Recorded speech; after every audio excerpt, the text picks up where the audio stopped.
3 more days until the Sixers face the Nets in the first round. Today, we'll break down everything important you need to know about this series and give you a final series prediction here on Philly Take with RB. Perfect.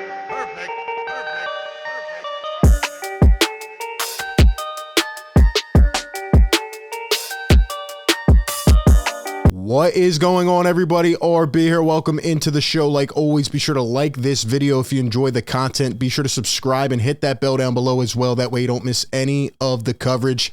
Just as a quick reminder, we will be live for every game of this series starting on Saturday at 1 p.m.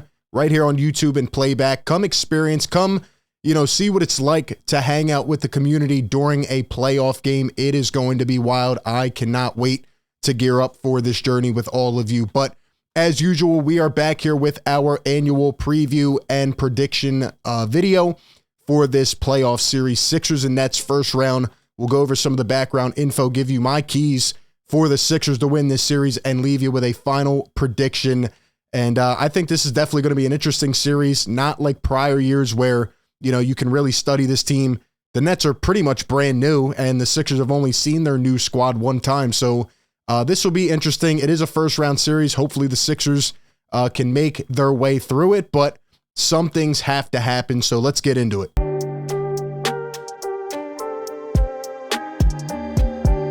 So let's start off by talking about what happened this season. The Philadelphia 76ers sitting at 54-28, the 3 seed.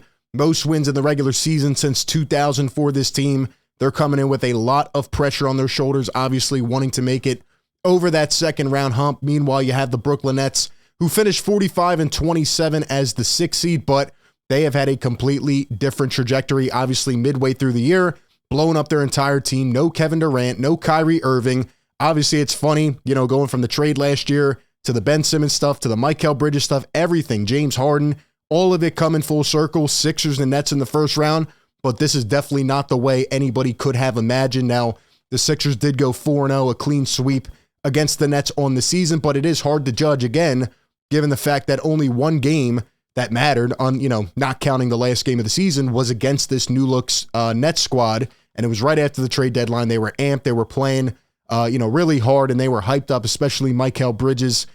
Joel did score 37 in that game. I think he went 12 for 18 from the field. He was just magnificent, like he was all season long, and the Nets had no chance of stopping him. Now, Ben Simmons, will not be playing in this series. That is unfortunate for a couple reasons. Obviously, for my own personal gain, I would have loved to, seen the Sixers foul him. He goes to the line. It would have been fantastic basketball to see him in Philadelphia, but he is out for the rest of the season with an injury. And honestly, just the thought of playing Philadelphia in the playoffs might keep Ben out another season. But in all honesty, it would have been a advantage in terms of strategy for the Sixers to have Ben Simmons on the floor, because he is a negative. But at the end of the day, he will not be here. So time to look past that. Sixers need to take care of business. Yesterday, I watched Miami go down against Atlanta in the play-in game, which kind of sucks for the Sixers because now Atlanta will be playing Boston. And if you had to ask me, I think Boston's probably going to sweep them or beat them in 5. So now there's even more pressure for the Sixers to try to wrap this up in 4 or 5 games. That way they can have adequate rest time before trying to overtake a team like Boston in the second round. So we'll see how that goes. But at the same time, do not forget, the Sixers can't look past some of these games. They can't look past this series. Brooklyn is playing with house money. They have really nothing to play for. Mikal Bridges looks like a budding superstar. Obviously a guy that I really like, being a Nova fan as well. But at the end of the day, Sixers need to take care of business, and they need to get past this as quick as possible. The main storyline of this series that I'll be looking out for is James Harden healthy. We've heard a lot of things the last couple of weeks about his Achilles. Will he be good? Will he not be? We saw what it looked like last year in the playoffs. And, he's been really good. He's been fantastic, amazing, great basketball from Harden for 80-90% of the year. And unfortunately, he's dealing with this Achilles. So I've been saying it for weeks. The success will hinge on James Harden's health. If he can be that co-star and him and Embiid can run their sets and they can dominate, I don't know what team can really stop this Sixers offense. But if Harden can't beat guys off the dribble, if he's struggling, to move it around and, he can't play defense and he's not the guy that we saw diming out 18 assists, he might not be effective, and this Sixers team might struggle against this Brooklyn squad.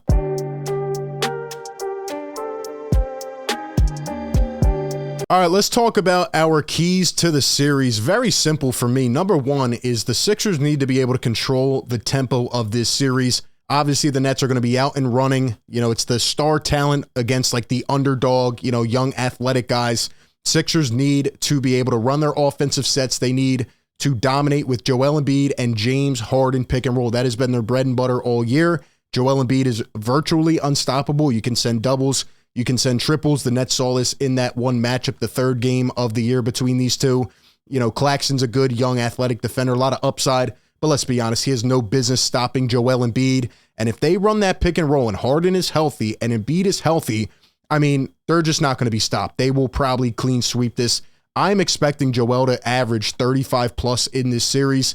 You get a little sprinkle of Tyrese Maxey in there as the secondary ball handler to James Harden. And I know it's cliche at this point, guys, but if Tobias Harris and PJ Tucker can hit their wide open threes from the corner, this Sixers team is going to have no problem in this series. You know they're going to double. You know they're going to triple. I would expect them to throw crazy things at Joel because if the Nets don't do that, and Jacque Vaughn has shown he is a valid head coach, if he doesn't throw little tricky things or maybe delayed traps at Joel Embiid, what is he doing, right? You can't, as the Brooklyn Nets, go out and say, all right, let Joel beat us because there's just too many weapons for the Philadelphia 76ers. They're going to double, triple late. Joel's going to find guys like PJ and Tobias in the corner. They need to be able to hit big shots. The D Melts of the world, the George Niangs. So they're going to have to be able to knock down as they have for most of the year. Now, one thing I am going to look for is the Sixers not to get blown away in the transition game. The Sixers and Nets were actually very similar this year in terms of transition buckets. But again, you know the Nets are going to try to ramp it up. Sixers need to be able to slow it down in the half court. And the Sixers are actually 28th in the league in transition defense. So you cannot let the Nets continue to run out, you know, and get these 9-0, 12-0 runs. And by the time you look up, you're like, what just happened, right? The Sixers need to be able to slow this thing down. They're obviously a lot slower. They play at a slower tempo and let James and Joel run their offense, get in their sets. Don't get bullied by the high energy of Nick Claxton and guys like that.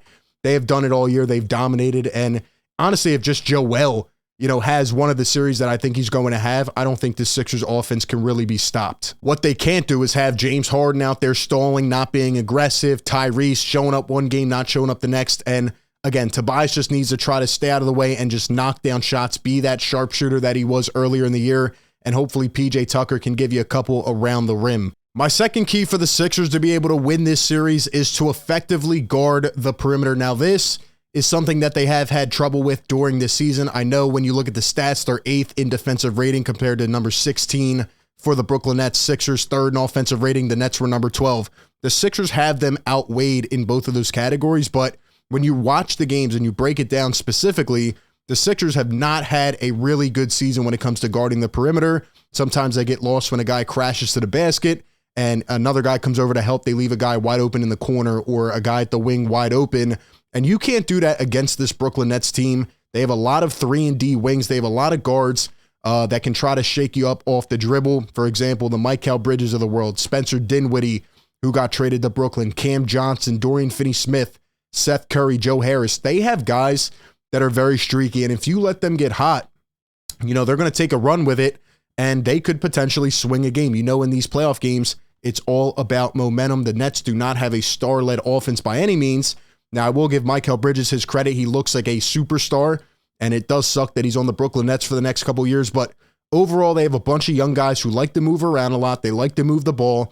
And although Bridges has evolved into a star, it is surely not enough to beat the Philadelphia 76ers by himself in a playoff series. So they're going to try to move the ball around. And the Sixers have struggled this year in pick and roll coverage, usually because Joel is dropping back. And when he does try to come up, he gets stuck in between two. He's a great defender around the rim, but we've seen some of these elite guards from other teams this year try to target Joel in that mid-range game and try to get those switches. And the Nets are going to try to do that a lot with some of these pieces that they have. And their guys are not going to be afraid to shoot. Again, they're not playing for anything. They are playing with house money, and they have a lot of guys who have length, athleticism, and the Sixers are going to have to be keen on the rebounds as well. Another area that they have definitely struggled with at times this season. They've been a terrible rebounding team. I am expecting one Mikal masterclass, by the way. I don't think it'll be enough, though, to win the series. So at the end of the day, the Sixers are going to have to communicate a lot, move around on defense. They can't be slow. They can't look like they just woke up a half hour before the game, and they're going to need to come out with more intensity and give them a nice punch in the mouth. And the final key for the Sixers to take this series, every fan knows what I'm about to say right now, but I will anyway. Doc Rivers, that is right. This could be a great series for him to get his feet under him. Obviously, Doc Rivers, needs to make good in-game adjustments, manage the minutes correctly, make the right substitutions, all the things that we have talked about since he came to Philadelphia. A lot that has been talked about him even before he came to Philadelphia. One, he needs to gauge the health and the status of guys like James Harden. He needs to monitor him. He needs to monitor PJ Tucker. There's going to be times in this series where a guy may be very cold. Doc cannot sit on his heels, and he can't just wait and let the other team go on a 10-0 run, because, again, these little things in the playoffs can really swing an entire game, and it is that more important, and it's very high, intensity in terms of the environment. So Doc's going to have to be there. The coaching staff will have to be on him as well. It's going to be interesting to also see how he kind of maneuvers with the bench, right? Who do you think the bench lineup is going to be? I still don't know who I'm confident in, but if I had to make a prediction, I think it's going to be a 4-man bench rotation. So a 9-man rotation total. I think it'll be Paul Reed, George Niang, Jalen McDaniels, and DeAnthony Melton off the bench. Niang may be playable against certain matchups, maybe not. So maybe he goes to an 8-man rotation, but anything more than 9, I just don't see the point. Now, there may be times where you need a little Daniel House athleticism spark or a Shake Milton, few buckets here and there if he wants to be aggressive. But other than that, I don't see any other guys getting minutes. I think the rotation is set, and even if those guys are struggling, which could happen and could really hurt the Sixers, Doc's going to have to find a way to make it work. How is he going to stagger lineups with James Harden and Tyrese Maxey, given that Harden is healthy? How is he going to maneuver Joel Embiid's minutes? Is he going to play him the full first, the full third, like he has before? He can't wait, if the Sixers are down in the fourth, to bring him back, with 5 minutes to go. These are all things I'm going to be monitoring and looking for in this first round series, because it may not make an impact here, but going into the next series, going into potentially Eastern Conference Finals, yes, you can bet it will. What will the fourth quarter closing lineup be? We've seen him take out Tucker. We've seen him take out Tobias at points. Will he do that? Will he keep all 5 in? These are all things that have to be on the fly in-game adjustments. Doc Rivers, I will say, has been better this year. Now, there have still been games and stretches where you're just scratching your head. What are you doing right now? And those are what scares Sixers fans. And obviously the history of Doc Rivers has shown that as well. But he needs to be good. He needs to get himself prepared for the Sixers to move on and get ready for a big second round series.